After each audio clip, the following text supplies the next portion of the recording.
오늘 우리에게 주시는 하나님 말씀은 창세기 19장 1절에서 11절까지입니다. 창세기 19장 1절에서 11절까지입니다. 함께 읽겠습니다. 저녁 때에 그 두 천사가 소돔에 이르니 마침 롯이 소돔 성문에 앉아 있다가 그들을 보고 일어나 영접하고 땅에 엎드려 절하며 이르되 내 주여 돌이켜 종의 집으로 들어와 발을 씻고 주무시고 일찍이 일어나 갈 길을 가소서. 그들이 이르되 아니라 우리가 거리에서 밤을 새우리라. 롯이 간청하매 그제서야 돌이켜 그 집으로 들어오는지라. 롯이 그들을 위하여 식탁을 베풀고 무교병을 구우니 그들이 먹으니라. 그들이 눕기 전에 그 성 사람 곧 소돔 백성들이 노소를 막론하고 원근에서 다 모여 그 집을 에워싸고 롯을 부르고 그에게 이르되 오늘 밤에 내게 온 사람들이 어디 있느냐 이끌어내라. 우리가 그들을 상관하리라. 롯이 문 밖에 무리에게로 나가서 뒤로 문을 닫고 이르되 청하노니 내 형제들아 이런 악을 행하지 말라. 내게 남자를 가까이 하지 아니한 두 딸이 있노라. 청하건대 내가 그들을 너희에게로 이끌어 내리니 너희 눈에 좋을 대로 그들에게 행하고 이 사람들은 내 집에 들어왔은즉 이 사람들에게는 아무 일도 저지르지 말라. 그들이 이르되 너는 물러나라. 또 이르되 이 자가 들어와서 거류하면서 우리의 법관이 되려 하는도다. 이제 우리가 그들보다 너를 더 헤아리라 하고 롯을 밀치며 가까이 가서 그 문을 부수려고 하는지라. 그 사람들이 손을 내밀어 롯을 집으로 끌어들이고 문을 닫고 문 밖에 무리를 대소를 막론하고 그 눈을 어둡게 하니 그들이 문을 찾느라고 헤매었더라. 아멘. 오늘은 성문이 아닌 하나님의 손길로라는 제목으로 말씀을 나누고자 합니다.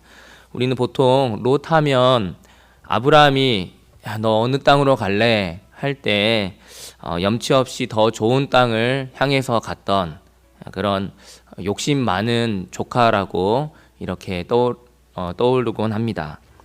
그런데요, 오늘 본문에서 롯이 보이는 행동은 의로운 아브라함이 천사들을 그렇게 대접했던 것과 아주 유사합니다. 1절에 보니까 저녁 때에 그 두 천사가 소돔에 이르렀다라고 소개하고 있습니다. 그런데 롯이 소돔 성문에 앉아 있다가 그들을 보고 일어나 영접합니다. 바로 전 본문인 18장에서 아브라함이 소돔에 의인 10명이 있어도 그 성을 멸하시겠나이까 하면서 구했던 그 의인의 모습을 롯에게서 볼 수 있는 것이죠. 적어도 의인 한 명은 확보했으니 소돔에서 나머지 9명의 의인을 과연 찾을 수 있을까요? 이 질문에 대한 답은 우선 뒤로 하고 롯이 앉아있던 곳을 주목해 보십시오. 오늘 본문은 롯이 성문에 앉아있다가 천사들을 보았다라고 굳이 그것을 기록을 하고 있습니다. 고대 세계에서 성문은 재판과 판결이 이루어지는 곳이었습니다. 장로와 지도자들이 있는 곳이죠. 다시 말해 공적인 권위가 발휘되는 그런 공간이 성문이었다라는 것입니다. 물론 성문 앞에 앉아 있었다고 해서 그때 롯이 그 성읍의 장로로서 재판관의 역할을 하고 있었다라고 단정 지을 수는 없을 것입니다. 왜냐하면 본문 9절에 보면요, 롯의 집에 찾아온 이들이 하는 말에 롯이 그들의 재판관이 아닌데도 재판관 노릇 한다라는 식으로 말을 하고 있기 때문입니다. 그럼에도 불구하고 롯이 저녁이 되도록 성문에 앉아 있었다라고 하는 이 대목에서 우리는 적어도 롯이 그곳에 살면서 그들의 안에서 인사이드가 되려고, 우리가 뭐 이렇게 인싸라고 얘기하잖아요. 인싸가 되려고 적극적으로 노력을 하고 있었다라는 것을 알 수가 있습니다. 그러니까요, 롯은 완전히 내부인도 아니고 그렇다고 해서 완전히 외부 사람도 아닌 뭔가 좀 애매한 그런 경계적인 위치에서 성에서 영향력을 행사하려고 부단히 노력했다라는 그런 느낌을 갖게 됩니다. 그런데요, 롯이 그렇게 성문에 앉아 있었음에도 불구하고 결정적인 순간에는 아무것도 할 수가 없었습니다. 4절을 보십시오. 롯의 집에 온 손님들이 잠자리에 들기 전에 그 성의 사람들이 다 모여서 그 집을 에워싸고 있죠. 그리고 5절에서 그들은 충격적인 요구를 합니다. 그 사람들이 어디 있느냐? 이끌어내라. 우리가 그들을 상관하리라. 여기서 상관하겠다는 것은 집단으로 윤관하겠다라는 뜻입니다. 그런데 우리를 당혹스럽게 하는 것은 단지 그런 노골적이고 경악스러운 죄를 요구하는 것 때문만이 아니라 이런 악하고 끔찍한 일을 한두 사람이 하려고 하는 것이 아니라 그 성의 젊은이나 노인이나 할 거 없이, 그리고 그 주변에 살던 사람이나 멀리 사는 사람이나 할 거 없이 그곳에 있는 모든 성읍의 사람들이 다 그렇게 했다라는 것이죠. 하나님 없는 사회가 어디까지 나락으로 갈 수 있는지를 보여주는 대목입니다. 도시 전체가 외부 사람을 제압하고 굴복시키는 집단 행동으로서 강간을 일삼고 또 그런 악행을 그동안 당연히 해오지 않았다면 롯의 집에 이렇게 집단적으로 와서 이런 요구를 하지 않았을 것입니다. 롯이 그들의 요구에 대응하는 것을 보면요, 이들의 요청은 단순히 성적인 욕망을 채우려는 것을 넘어서 그들의 존엄과 생명까지도 해하려고 하는 행위였다라는 것을 알 수가 있습니다. 아무래도 소돔 성에서 나머지 의인 9을 찾기는 어려워 보입니다. 그런데 그 성의 유일한 의인이라 할 수 있는 롯은요, 자기 집에 찾아온 손님들의 이러한 생명과 존엄을 지키기 위해서 어떻게 행동합니까? 자기 딸들을 내어놓으려고 합니다. 남자를 가까이 한 적이 없는 자기 딸들의 순결을 담보로 손님들을 보호하려고 하는 롯을 보면서 우리는 큰 혼란에 봉착하게 됩니다. 길을 가는 손님들을 선대하는 롯은 과연 의인인가? 아니면 악인인가? 의인으로서 타자를 보호하기 위해서 과연 자기 딸들을 내어주는 것은 의로운 행동인가? 이러한 행동을 우리는 어떻게 바라보아야 하는가 하는 것입니다. 우선요, 고대 근동 사회에서 나그네를 환대하고 이렇게 보호하는 것은 매우 중요한 윤리였다라고 합니다. 그런 점에서 롯이 손님들을 이렇게 환대하고 자기 가족을 희생하면서까지 보호하려고 하는 모습은 의로운 모습으로 그려집니다. 하지만요, 소돔인들의 위협을 막으려고 자기 딸들을 내어주려고 하는 방법은 결코 옳지 않습니다. 가치관이 뒤틀린 모습을 우리는 여기서 보게 됩니다.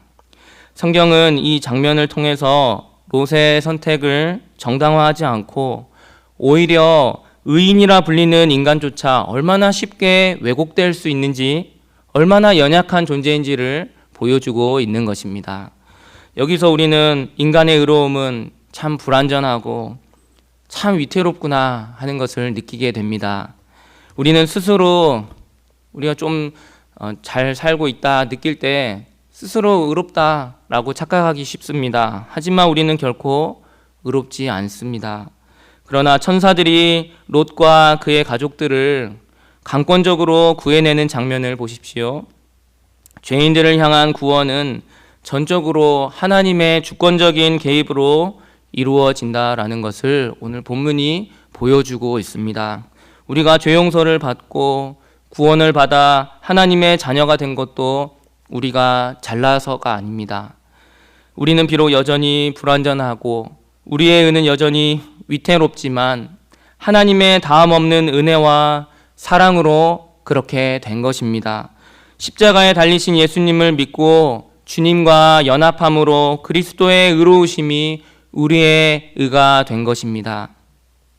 또 한 가지는요, 롯의 모습에서 우리는 세상과 타협하며 얻은 영향력은 결코 세상을 이길 힘이 되지 못한다라는 것을 볼 수 있습니다. 오늘 본문에서 우리는 소돔성의 가득한 죄악과 그 죄의 문화를 보면서 참 많이 놀라게 되죠.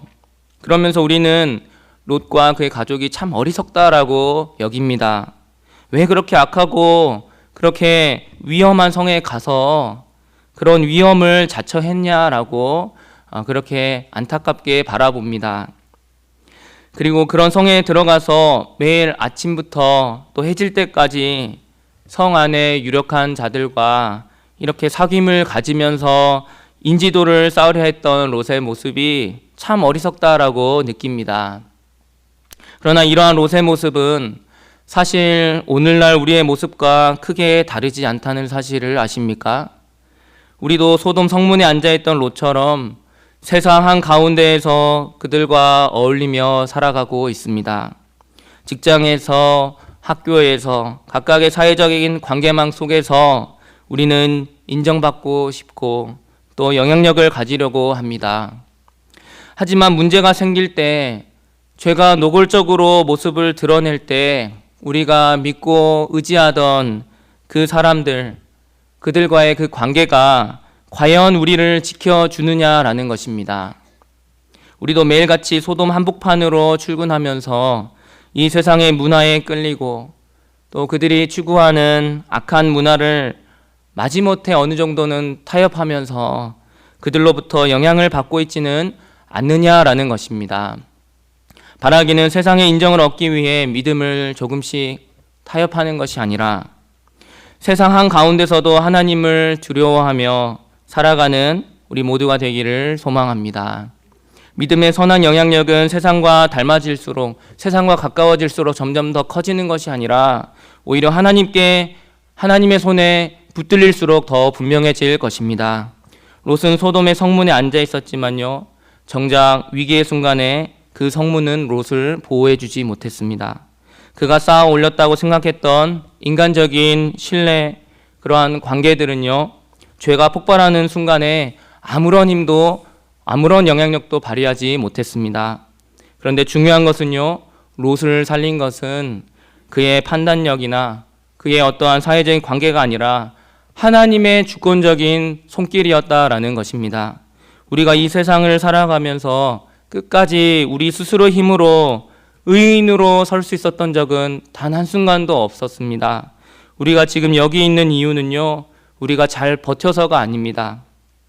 예수 그리스도께서 우리를 붙잡아 주셨고 지금도 붙들고 계시기 때문인 줄로 믿으시기 바랍니다.